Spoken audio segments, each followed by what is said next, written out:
ဆိုဗီယက်ဇင်ရဲ့သုံးဝင်းဆိုင်အချစ်ဆိုဗီယက်ဇင်ရဲ့အချစ်လိုပြောလိုက်တာနဲ့ဟေးဝီယန်ကိုတမ်းမြင်ခဲ့ကြပေမဲ့ခုချိန်မှာဆိုဗီယက်ဇင်ကတော့အချစ်စစ်အချစ်မှန်နဲ့တွေ့သွားခဲ့ပါပြီလို့အင်တာဗျူးတစ်ခုမှာဖြေသွားခဲ့ပါတယ်။ဟေးဝီယန်နဲ့ဆိုဗီယက်ဇင်ဟာအလွန်လိုက်ဖက်လွန်းကြပေမဲ့ဟေးဝီယန်ကတော့ဆိုဗီယက်ဇင်ကိုတခါမှအချစ်ရေးမဆိုဘူးခဲ့ပါဘူး။ဟေးဝီယန်နဲ့ဆိုဗီယက်ဇင်တို့ရဲ့နှစ်ဖက်မိဖက်များကရင်းနှီးတဲ့မိတ်ဆွေများဖြစ်ကြတဲ့အပြင်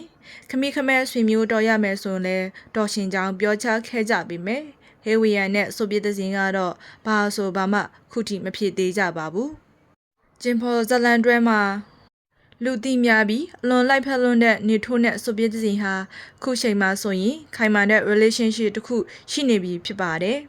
ဂျင်ဖော်ဇကားပြီးအင်တာဗျူးတစ်ခုမှာဆိုဗီယက်ဇင်ကခုလိုမျိုးဖြေကြားခဲ့ပါတယ်။တနေ့မီဒီယာသမားတွေကဆိုဗီယက်ဇင်ရဲ့အခြေရေးကိုမေးကြတဲ့အခါမှာတော့ဆိုဗီယက်ဇင်ကခုဆိုအချစ်စစ်ကိုတွေ့ရှိနေပါပြီ။အိမ်ထောင်ပြုတော့မယ်ဆိုလဲအသက်အရွယ်က30ကျော်ပြီမို့အိမ်ထောင်ပြုတော့မှာပါ။မိဖများကလည်းဒီအကြောင်းအရာနဲ့ပတ်သက်ပြီးသဘောတူကြောင်းကိုပြောကြားခဲ့ပါတယ်။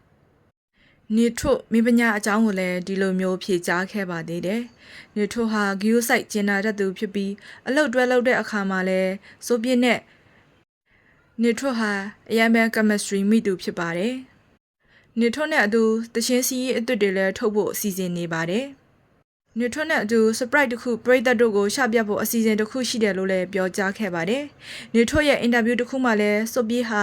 တရုတ်ဆောင်ပိုင်းမှာရောအဆိုပိုင်းမှာရောအလွန်တော်ပြီးအရှုပ်ရှင်ကင်းလှပတဲ့ main ကလေးတူ